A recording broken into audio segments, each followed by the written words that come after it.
അതുപോലെ തന്നെ ഈഗോ, പരസ്പരം ഈഗോ വരുന്ന ഒരു കാര്യങ്ങളും നമ്മൾ ഒരു കാരണവശാലും ചെയ്യരുത്. ടീമിനകത്ത് യൂണിറ്റി വർദ്ധിക്കാൻ, ആ ഒരു സ്പിരിറ്റ് കൊണ്ടുവരാൻ, ആ ഒരു ഒത്തിണക്കം കൊണ്ടുവരാൻ നമ്മളൊന്ന് തയ്യാറാവണം. ആ ഒരു യൂണിറ്റിയാണ് നമ്മുടെ ടീമിന്റെ നട്ടെല്ല്. ടീം വളരുമ്പോൾ ഈഗോ വളരാൻ സാധ്യതയുണ്ട്, അച്ചീവ്മെന്റ് കൂടുമ്പോൾ ഈഗോ വളരാൻ സാധ്യതയുണ്ട്, ക്വൈറ്റ് നാച്ചുറൽ. പക്ഷേ നമ്മൾ ഈഗോയ്ക്ക് വേണ്ടി വന്നവരല്ല, വിജയിക്കാൻ വേണ്ടി വന്നവരാണെന്നുള്ള കോമൺ സെൻസ് കളയരുത്. അതിശക്തമായി ആ ഒരു യൂണിറ്റി നമ്മൾ ബിൽഡ് ചെയ്തേ പറ്റൂ. ഇവിടെ നിങ്ങൾ ശ്രദ്ധിക്കണം, നോ ക്രോസ് കമ്മ്യൂണിക്കേഷൻ. നിങ്ങളുടെ ടീമിനുള്ളിൽ കമ്മ്യൂണിക്കേഷൻസ് ആവാം. മറ്റുള്ള അച്ചീവ്മെന്റ് ഉണ്ടാക്കുന്ന ഒരുപാട് ആൾക്കാർ നിങ്ങൾ വേദിയിലും അവിടെ ഇവിടെയൊക്കെ കാണും. ഇങ്ങനെയുള്ള ആൾക്കാരുടെയും അവരുടെ യൂട്യൂബ് ചാനലോ അല്ലെങ്കിൽ അവരുടെ കാര്യങ്ങളോ അവരെ കുറിച്ച് കേൾക്കാനോ അവരുടെ ഫോൺ നമ്പർ വാങ്ങി അവരോട് കമ്മ്യൂണിക്കേറ്റ് ചെയ്യാനോ നിൽക്കരുത്. നിങ്ങൾ നന്നാകണോ, നിങ്ങളുടെ അപ്ലൈൻ മാത്രമേ ആഗ്രഹിക്കൂ, നിങ്ങളുടെ ക്രോസ് ലൈൻ ഒരിക്കലും ആഗ്രഹിക്കില്ല. കാരണം ക്രോസ് ലൈൻ വളരുന്നത് കൊണ്ട് ആ വ്യക്തിക്ക് ഗുണമില്ലല്ലോ. അതുകൊണ്ട് ആത്മാർത്ഥമായ ഒരു അഭിപ്രായവും കിട്ടില്ല. ഇനി രണ്ടാമത്തെ ഏറ്റവും വലിയൊരു ചലഞ്ച് എന്ന് പറഞ്ഞാൽ, യഥാർത്ഥ അപ്ലൈൻ നിങ്ങളെ കറക്റ്റ് ചെയ്യാൻ ശ്രമിക്കും. A leader should be A mentor, A motivator, A monitor. നമ്മൾ ആൾക്കാരെ കറക്റ്റ് ചെയ്യണം. അപ്പൊ ആൾക്കാരോട് കാര്യങ്ങൾ കൃത്യമായി പറയുമ്പോൾ ഒരു അകലിച്ച വരാൻ സാധ്യതയുണ്ട്. നമ്മളുടെ നന്മയ്ക്ക് വേണ്ടിയാണ് പറയുന്നത്. സാധാരണ ആൾക്കാർക്ക് അങ്ങനെയാണല്ലോ. നമ്മുടെ ഒരു ടീനേജ് സമയത്ത് മാതാപിതാക്കളോട് ഒരു അകലിച്ച ഉണ്ടാവും മക്കൾക്ക്. എന്താ കാര്യം? ഉപദേശം കൂടും. അങ്ങനെ ചെയ്, ഇങ്ങനെ ചെയ്, രാവിലെ എഴുന്നേക്കണം, അങ്ങനെ പോകണം, ഇങ്ങനെ പോകണം, ചെയ്യാൻ പറ്റുമോ ചെയ്യുന്നില്ല, നേടാൻ പറ്റുമോ നേടുന്നില്ല, നിനക്ക് അതിനേക്കാൾ കൂടുതൽ ചെയ്യാൻ പറ്റും എന്നൊക്കെ പറഞ്ഞ് ഇങ്ങനെ പറയുമ്പോൾ ചിലപ്പോൾ നമുക്കൊരു താല്പര്യക്കുറവ് തോന്നും. നമ്മൾ അവർ പറയുന്നുണ്ടെങ്കിൽ അത് അവരുടെ സ്നേഹമാണെന്നും അവരുടെ ആത്മാർത്ഥതയാണെന്നും തിരിച്ചറിയാനുള്ള ഒരു പക്വത നമുക്കുണ്ടാകണം. ക്രോസ് ലൈൻ കമ്മ്യൂണിക്കേഷൻ ഭയങ്കര രസമാണ്. കാരണം ക്രോസ് ലൈൻ കമ്മ്യൂണിക്കേഷനിൽ ഈ ഉപദേശമൊന്നും ഇല്ല. പിന്നെ ആകെ വരുന്നത് അപ്ലൈനെ പരാതി പറയുക, കമ്പനിയുടെ കുറ്റം പറയുക, അവരുടെ ഉള്ളിലുള്ള ഈ നെഗറ്റിവിറ്റികളൊക്കെ ക്രോസ് ലൈനിലോട്ടാണ് കൊടുക്കുക. അതുകൊണ്ടാണ് ഒരിക്കലും ക്രോസ് ലൈൻ വേണം, ക്രോസ് ലൈൻ കമ്മ്യൂണിക്കേഷൻ ആവരുത് എന്ന് ഞാൻ എടുത്തു പറയാനുള്ള കാര്യം. നിങ്ങളുടെ വെൽവിഷർ ആരാണ് എന്ന് മനസ്സിലാക്കാനുള്ള ഒരു കോമൺ സെൻസ്, ഒരു സാമാന്യ ബുദ്ധി നമ്മൾ എന്നും കൊണ്ടുവരിക. Cross line communication is very very very very dangerous. എവിടുന്ന് വേണമെങ്കിലും പഠിക്കാം. നല്ലത് കൊള്ളുക, വേണ്ടാത്തത് തള്ളുക.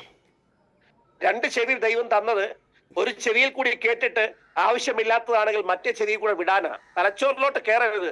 ഇതിന്ന് നേരെ ഇപ്പുറത്തൂടെ ഇറക്കി വിട്ടേക്കണം. ആവശ്യമുള്ളത് മാത്രമേ ബ്രെയിനിൽ വെക്കാവുള്ളൂ. ഉള്ള കച്ചട എല്ലാം കൂടെ, ആവശ്യമില്ലാത്ത വേസ്റ്റ് എല്ലാം കൂടെ തലയിൽ വലിച്ചിടരുത്. ബിസിനസ്സിലേക്ക് ഇറങ്ങുമ്പോൾ ഒരു പോസിറ്റീവ് ആയിട്ടുള്ള അറ്റ്മോസ്ഫിയർ വേണം. പരസ്പരം പോസിറ്റീവ് കൊടുക്കാനും, stay positive, inspire each other, മറ്റുള്ളവരെ ഇൻസ്പയർ ചെയ്യാനും നമ്മൾ ശ്രദ്ധിക്കണം. അതേപോലെ SBG എന്ന് പറഞ്ഞാൽ, സക്സസ് ബറി ഗ്ലോബൽ എന്ന് പറഞ്ഞാൽ നിങ്ങളുടെ തറവാടാണ്. അതിനെ ഫൗണ്ട് ചെയ്ത മനോജ് സാറ് ഈ പ്രോഗ്രാമുകൾക്കൊക്കെ ആദ്യന്തം ശക്തമായിട്ടിരിക്കുന്നു. മനോജ് സാർ ഇതിനെ കുറിച്ച് അറിയാഞ്ഞിട്ടല്ല. ഞാൻ മനോജ് സാർ നിങ്ങൾ എടുത്തു പറയുമ്പോൾ എന്നേക്കാൾ കൂടുതൽ അറിവ് ഈ ബിസിനസ്സിലുള്ള വ്യക്തിയാണ് അദ്ദേഹം.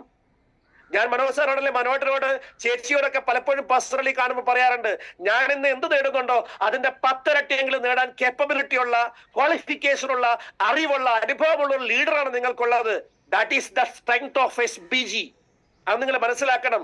അർഹിക്കുന്ന റെസ്പെക്റ്റും പ്രൊജക്ഷനും കൊടുക്കണം. പക്ഷെ നമ്മൾ എപ്പോഴും പറയാറില്ലേ, പല സമയത്തും ഒരാളുടെ പ്രസൻസ് കൂടുതൽ കിട്ടിക്കഴിഞ്ഞാൽ അതിന്റെ വില നമ്മൾ കുറഞ്ഞു കാണും.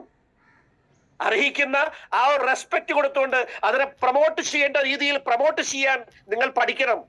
കൂടുതൽ അടുക്കുമ്പോൾ റെസ്പെക്ട് കൂടാനേ പാടുള്ളൂ, റെസ്പെക്ട് കുറയാൻ പാടില്ല. ആ റെസ്പെക്ട്ഫുൾ ഗ്യാപ്പ് എപ്പോഴും വെക്കണം.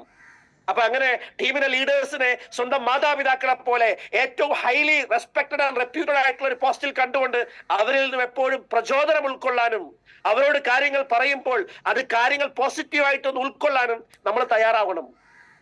അങ്ങനെ നിങ്ങൾ നിങ്ങളുടെ അപ്ലൈനെ റെസ്പെക്ട് ചെയ്താൽ നിങ്ങളെ നിങ്ങളുടെ അപ്ലൈൻ റെസ്പെക്ട് ചെയ്തിരിക്കും. നമ്മൾ കുടുംബത്തോടുള്ള സ്നേഹം ഉണ്ടല്ലോ, ഒരു തറവാടിനോടുള്ള സ്നേഹം ഉണ്ടല്ലോ, ആ ഒരു സ്നേഹമാണ് SBGയോട് വേണ്ടത്. ആ ഒരു സ്നേഹമാണ് ടീം വെലോസിറ്റിയോട് വേണ്ടത്. അത് ഞാൻ പ്രതിനിധീകരിക്കുന്ന ഒരു ടീമാണ്. അതിൽ ഏറ്റവും ഫോക്കസ് ഉള്ള ടീമാണ് സക്സസ് ബറി ഗ്ലോബൽ. ഇത് 2024 ഏപ്രിൽ മാസം 22-ാം തീയതി നമ്മളിൽ നിന്നും തീരുമാനിക്കുകയാണ്, നമ്മുടെ സക്സസ് ബറി ഗ്ലോബലിന്റെ ഒരു വലിയ വളർച്ചയുടെ തുടക്കമാണ് ഇന്നും ശക്തമായിട്ട് വിചാരിക്കുക. ഈ പ്രോഗ്രാമിൽ പങ്കെടുക്കുന്ന ഓരോ വ്യക്തികളും നിങ്ങൾ ചെയ്യേണ്ട കാര്യം എന്ന് പറഞ്ഞാൽ, ഈ ഒരു വരുന്ന വെള്ളിയാഴ്ച ക്ലോസ് ചെയ്യുമ്പോൾ ഏറ്റവും ചുരുങ്ങിയത് നിങ്ങൾ ഓരോരുത്തരും മിനിമം ഒരു 2 പേരെയെങ്കിലും നിങ്ങളൊരു 25,000 ബിസിനസ് വോളിയത്തിന് പുറത്ത് കൊണ്ടുവന്ന് സ്പോൺസർ ചെയ്യണം.